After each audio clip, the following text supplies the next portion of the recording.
live. You have any questions, ask away. If you are watching this after the fact, please slap it in the comment section and we will get back to you.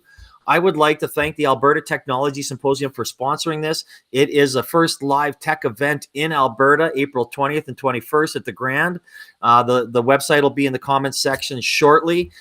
Check on it. Go get your tickets. It's going to be awesome. We have 40 plus speakers. 19 of them are women, and it is going to showcase the amazing people and companies in this province. Speaking of amazing people and companies in this province, let's talk to John, from the founder of QuoteToMe. How are you today?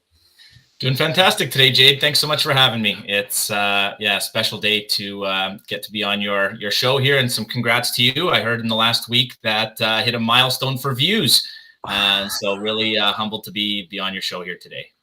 Well, I appreciate that, and it's as I always say to people that we're helping, they are vanity metrics, and but they are fun, and and you do enjoy knowing that people are watching, and that's one of the reasons why I just keep on doing it, because people watch it, they get to hear about interesting companies like yourself and interesting stories, and that's what it's all about. It's awesome. Well, thanks again for having me. It's exciting. Oh, absolutely. So I'll give you a quick little bio about yourself, John, and then we'll get after it. So John is passionate about creating lasting impact on the construction industry through technology. QuoteToMe is on a mission to reimagine construction purchasing. John inspires companies, purpose, develops and manages strategic relationships with industry, leading investors, contractors, suppliers, technology providers, association, and strategic partners across North America.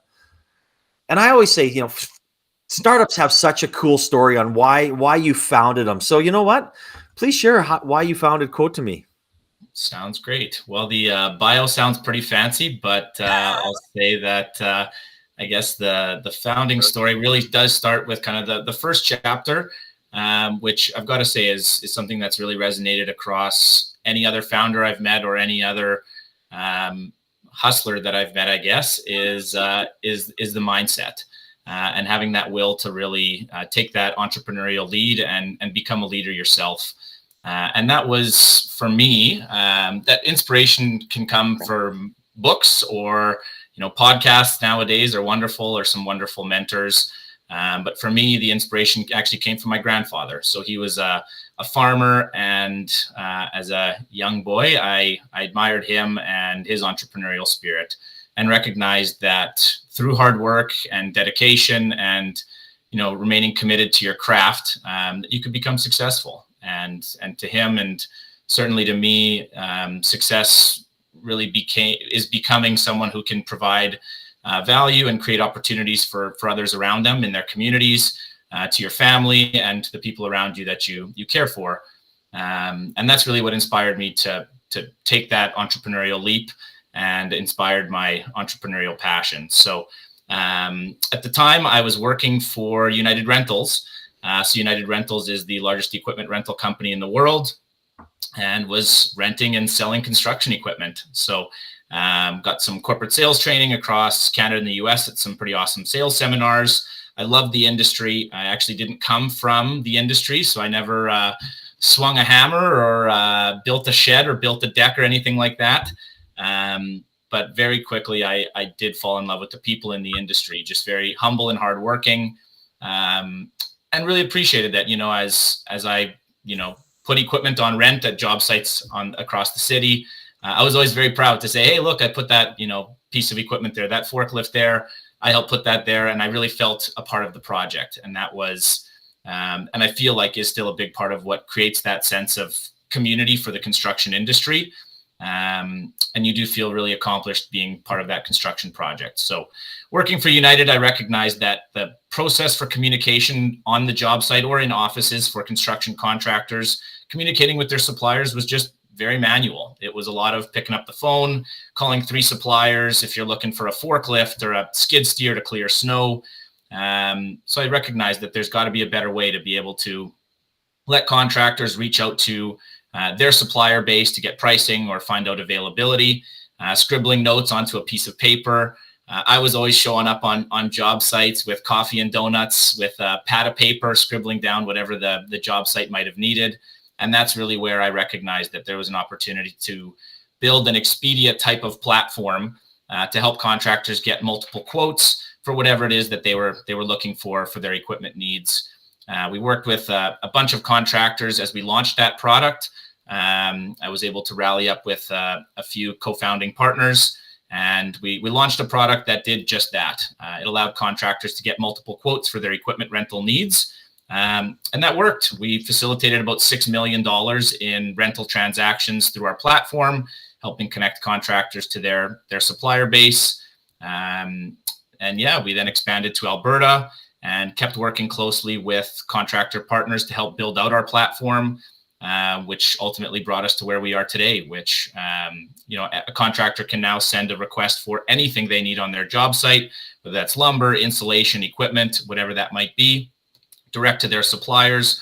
And we've also helped to automate that purchasing transaction and creating purchase orders, direct sending those to suppliers, and centralizing all that communication between project teams. So we've had a lot of fun over the years. That's I guess a long-winded story of some of the founding journey, but we're still working hard to build and grow. No, and I think that's before I want to talk a little bit about the process, but most people that I have on here, kind of were involved in the industry. So I think this is kind of a unique. So do you think because you weren't in the construction industry, even though, maybe you were, with United Rentals, you were there kind of, sort of, but not, like you said, in the hammer, knowing that, do you think any of that outside knowledge helped you with growing the business? Yeah. So my background was on the supply side. So I really well understood some of the pain in the manual process from the supply side of kind of the supply demand of the marketplace transaction.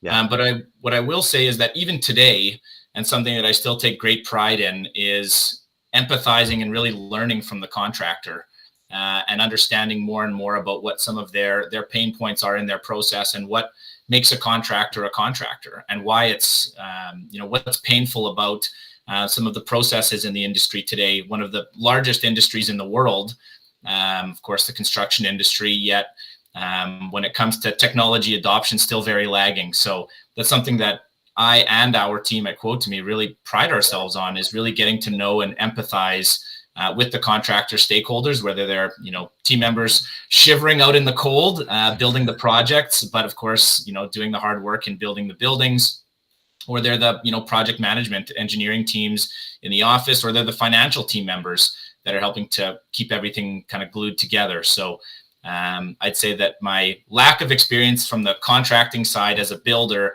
has helped to inspire some of the empathy and the care that goes into some of the problem solving that we're continuing to do today. Well, that's interesting. I think that's a great answer, because having someone come in and understand one side to how to fix the other side is quite neat. And I'm sure when you're going on a site, right, if someone runs out of something, the process before was probably slow. I mean, again, I am the most unhandy person in the world, so I can't relate to what they're doing. I'm a good grunt guy. If you tell me what to do, I can do it when it comes to building something, but that's it.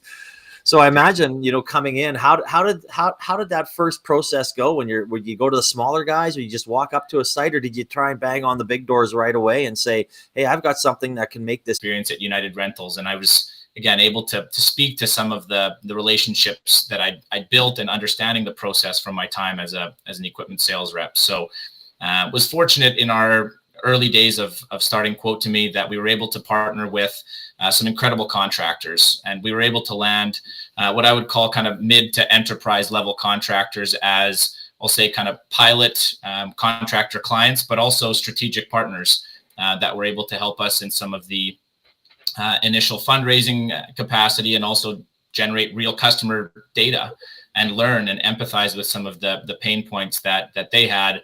And ultimately they are builders. Their craft is building buildings, and we are the technology providers. So, building those lasting partnerships with some of the clients that we've worked with over the past couple of years, strategic partners like Synergy Projects, Boxstall Construction, they've been, critical to helping us to build out the product that we have today, and learn from each other. No, absolutely. So walk me through the process. Like, I'm a foreman on a construction site, and what do I do if I want to order product? Yeah, so when we onboard a new contractor client, what we're essentially doing is we're providing them a purchasing automation software, call it custom built, for their company. So of course we're able to repackage our technology for every contractor that we onboard, but we really are handing our new contractor clients with a solution that is very tailored to their needs and to how they're set up. So first thing that we would do with onboarding any new client is set up their vendors, set up the projects that they're actively working on, upload all of their users. We actually build spend approval limits as part of our platform to help build financial controls for a contractor company. So if, like you mentioned, you're a foreman on a job site, you would log into your QuoteToMe app. You might be, walking around the job site. You may have gone and talked to some of the other team members, and the team members have told you, "Hey, Jade, I need some lumber over the next couple of days. We're going to need 1,000 2x4x16s, and we need that delivered by Friday." You'd hop onto your QuoteToMe app, and first thing you do is type in whatever you're looking for. So you type in your 1,000 2x4x16s when you're looking to get it dropped off. And then you're going to have a list of suppliers that you actively work with today based on how we've gotten your company set up. And you can pick and choose whoever you want to send it to. So if we've got 7 suppliers loaded up for yourself and you want to send it to 3 or 4 of them, your favorites, you pick the 4 suppliers you want to send it to, when you want to get quotes back by. So if you need it on Friday, you say you need quotes back by the end of the day, and hit send. And right from there, you've sent your request off to 4 suppliers, didn't have to pick up the phone and call them all, tell your story to all 4 of them. You go back to working on the job site, and you'll start to get notifications on your smartphone saying you've received pricing from, this supplier, that supplier. Review all the quotes in your QuoteToMe app, pick the one that you want to work with, and then we'll award a purchase order directly to that supplier. And everyone on your project team, so your project manager in the office, accounting departments, they'll all get a copy of the actual purchase order in real time. So we've centralized all the communication from you at the foreman level to your suppliers that you're working with and your team back in the office. And then when the delivery actually shows up, so your 1,000 2x4s show up on site on Friday, you'll get a notification that say, hey, there's a delivery to be expected, and you're actually able to receive those goods on your smartphone as well, which notifies the accounting teams in the office that that supplier invoice is ready to be paid. That's pretty slick. I like that. I knew how it worked, but maybe some of our listeners didn't. But it's like, and it is. I'd like to say that the only make believe part of that is Jade being a foreman on a site. So, hey, you and me both. I mean, I've got some hard hats in the back of my truck. Maybe one day we can go out and maybe a spare pair of steel toe boots, and we can be humbled by what's going on a job site. Oh, I bet. No, absolutely.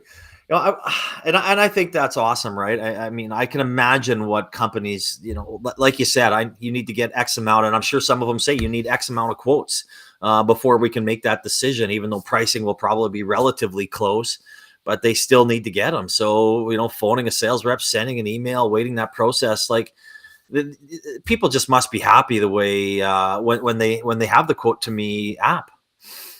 Well, we've and part of what we've built, we've recognized that it's not always practical to send a quote request to multiple suppliers. Yeah.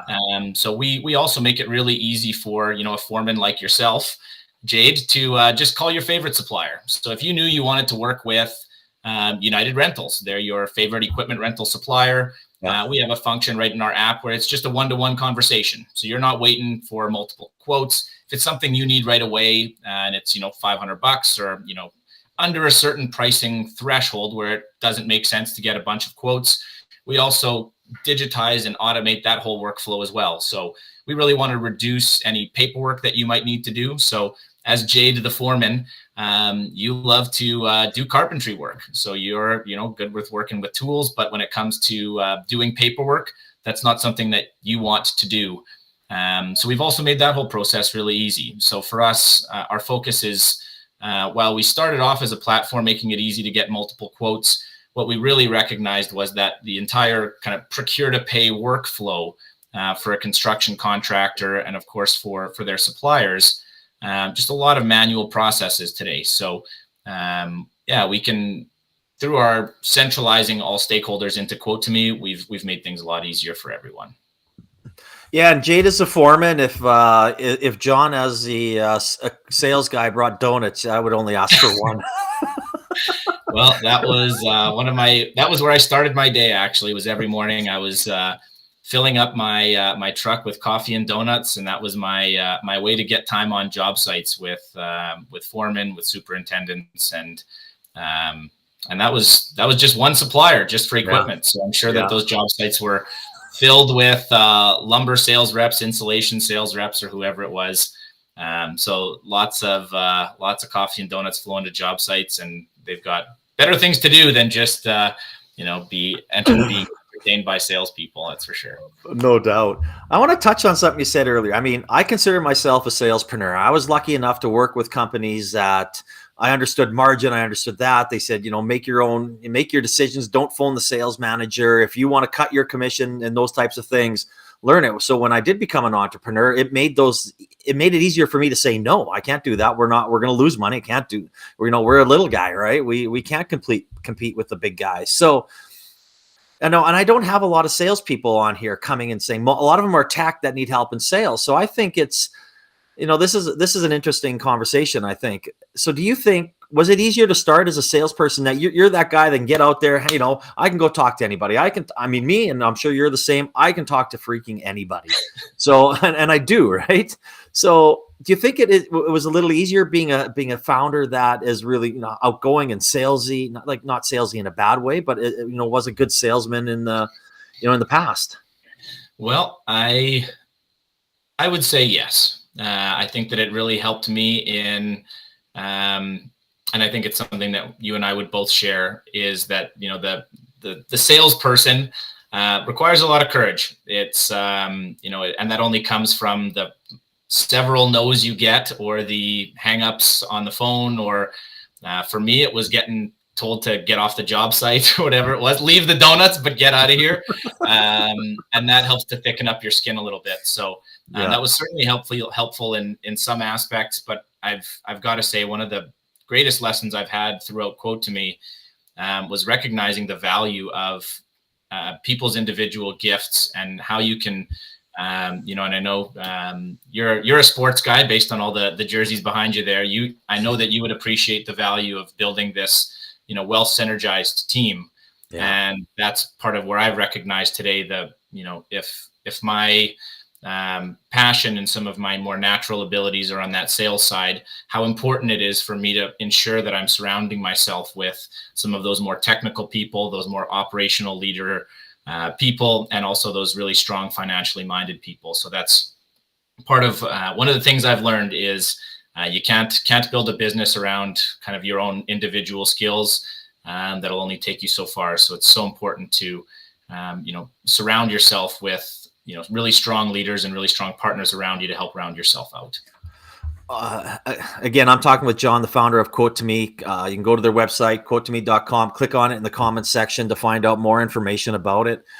But that's bang on. And, even with peer guidance, it's something that one of the greatest things I notice is that somebody gets an instant team with us, and that makes such a big difference.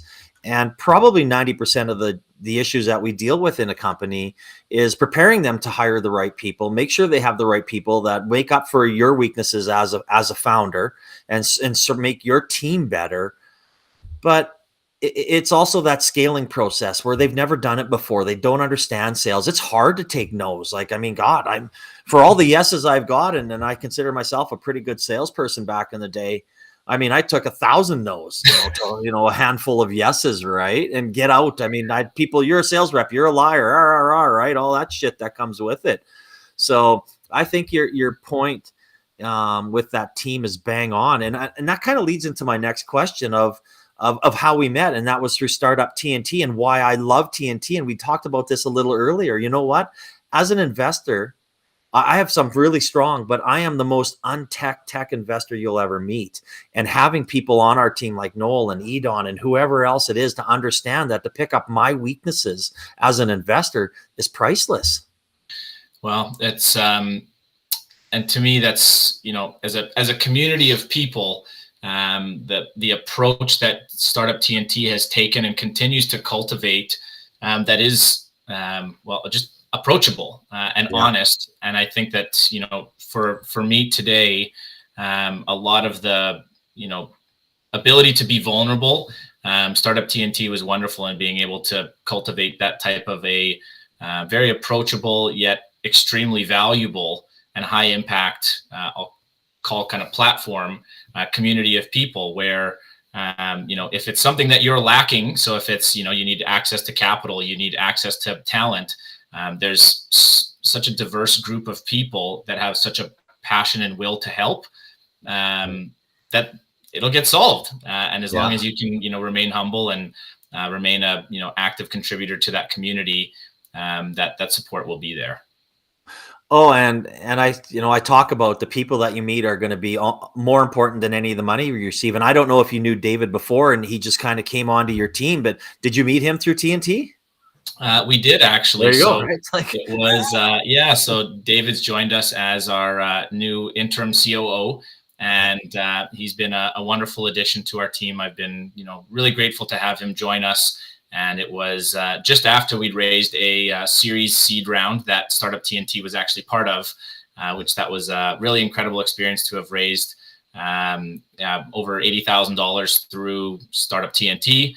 And post fundraise, we brought in David and his partner Derek through Opus Consulting to help provide some strategic leadership, and all part of the magic of bringing wonderful people together. We were fortunate to bring David on as COO to help support us in leadership today.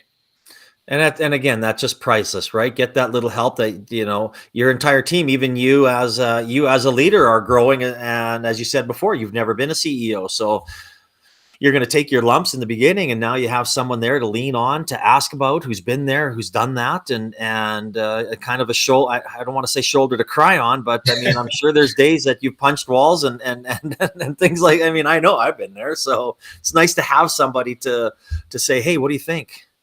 Definitely. Well, and that's David's been one of the wonderful people that Startup TNT has connected me and QuoteToMe to. But the whole summit experience that we got to go through, working with and just spending time with such outgoing and personable people like Tim and Zach at TNT, they'll help to whatever comfort zone that you have, which I feel like mine is quite large as it is. They'll continue to nudge you out of your comfort zone to continue to help provide you the support that you need. And, they've become great friends. And of course, as part of going through the summit, been introduced to a whole bunch of awesome people. So, super, super impressed with what the Startup TNT community has been doing, and they're continuing to expand. So love watching their growth as well. Absolutely. Now we're expanded into your own home province, and I think we had 6 apply for the Clean Tech Summit. None of them made the top 20, but it was our first roll at it, and we have our next one starting soon. So hopefully we'll start making some difference in some Manitoba companies too. So that'll be great. Definitely. Well, and that was, part of my move, not only for myself, but for QuoteToMe to Edmonton. A lot of the support and encouragement that came certainly from some of our advisor community through our key clients that we were working with, like Clark Builders, Synergy Projects, Keeler Construction. But again, very quickly I was introduced to the TNT group, and right away I had a new group of friends, and all very special. So the network to be expanded to Winnipeg for TNT, that's a big win. Oh, I think so. I think so. We're all in it together, right? Western Canada, away we go. So what's next for QuoteToMe? Well, we've recognized the importance of continuing to build our product and align ourselves in our go-to-market strategy, capturing more and more of the contractor network. A big part of that really is aligning with the existing ERPs. So these are project management and accounting platforms that have really helped to pave a positive path forward for the rest of the contact industry. So a lot of these systems like Procore, Sage, Viewpoint, Autodesk, these are all platforms that have been around as ERPs for several years, and a lot of them came out with a strong focus on accounting, or a strong focus on estimating, or a strong focus on project management, cost management. And really where QuoteToMe has an incredible opportunity to add value very quickly and get exposure to these broader markets is by integrating and plugging in QuoteToMe directly into these ERP systems. So these ERPs, between Procore, Sage, Viewpoint, Autodesk, hundreds of thousands of contractors are already on these systems across North America. So they can really become this super highway of access for us.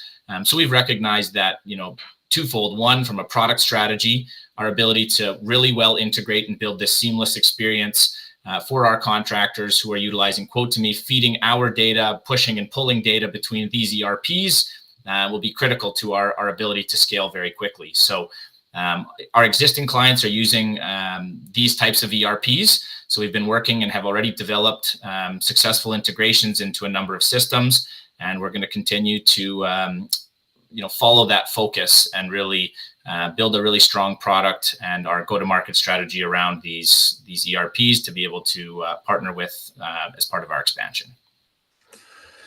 That sounds like it's going to be interesting, to say the least. Well, it's a strategy and a direction that we've recognized that helps to provide a clear roadmap for ourselves. And I think for many startups in their earlier stages, what I've heard as several times that I've adopted the term as shiny coin syndrome. The blessing and the curse of being in the entrepreneurial seat is you can do anything, you can do everything, but understanding the important things to be done and having your whole team and your entire support network of strategic partners, investors, clients, all working towards the same shared goal, that really helps you move a lot more quickly. So we really have defined that roadmap for ourselves. No, that's awesome, right? And you said what's important, how you're going to get there, and focus on that, right? I mean, I see too many people, you have that shiny quarter syndrome, right? Like that's not the way you should do it, right? And so I think you're bang on, and I'm sure you've probably chased that shiny quarter a few times in the past and realized that that's a well that you can go down and takes you somewhere where you shouldn't be going. Well, sometimes they weren't even shiny quarters; they were just shiny dimes, shiny nickels. Exactly. Thank God we don't have shiny pennies anymore. So, yeah, exactly. I had to think twice about that one. Exactly. Oh man, what a great conversation we're having. I'm always sad when these come to an end, but I you gave a couple really good points of advice here, but now I'm going to put you on the spot. If you had one piece of advice for a small business startup or entrepreneur, what would that be, John? The best advice I could give would be focus on building really strong, meaningful partnerships, and recognize the value of relationship building. So we talked earlier about something we share, which is that salesmanship, I suppose. But I think it's much larger than that. It's the ability to develop and cultivate very meaningful partnerships where the relationship is mutually beneficial and long lasting. So take that time as a early founder, as a small business owner, to understand what that partnership landscape looks like for you and for your company, not only in the next 3 months, 6 months, but also in the next 3 to 5 to 10 years, and really invest that energy into building meaningful partnerships. Whether that's with clients, strategic technology providers, community involvement through companies like, Startup TNT as an organization. Who are these, strategic networks and partners that you can tap into and really provide value to? Build those relationships well and harvest those relationships, because they will be a big part of what can help provide that foundation of confidence that when things are tough, and they will be tough, those partners will be a lot of what can provide you the confidence you need to help springboard you forward and provide that jolt of energy that you need, whether it's a new client, new insight, capital through strategic partners in venture capital or angel investment. Though that partner network will often be the support that you need to spring you forward. That's so true. Relationships aren't built on your first coffee meeting, right? You have to get out there. You have to get to know them. I'm sure, we'll use David as an example, right? It wasn't meeting him for the first time and saying you're hired. It was having lots of conversations, understanding his train of thought, his business thought, how he can help, and then of course that relationship built over time to saying, you know what, we need you. And here you go. So getting out there, going to Thursday night traditions, going to Founders Coffee on Tuesday in Calgary here are so important to start, as a place to start. And the key to that is you have to start it. And that makes a big difference. Well, and it's building these relationships on trust and vulnerability and a will to contribute together and jump on a aligned purpose to build something great for our communities. Oh, absolutely. And what a great conversation today, John. Thank you so much for coming on here. Anybody wants to find out more information about QuoteToMe, click on their website in the comments section. Big shout out to Startup TNT for all they do to the community. Again, the Alberta Technology Symposium is April 20th and 21st. More information, again, the comments section, click on the website. And I really appreciate you spending your time with us today and sharing your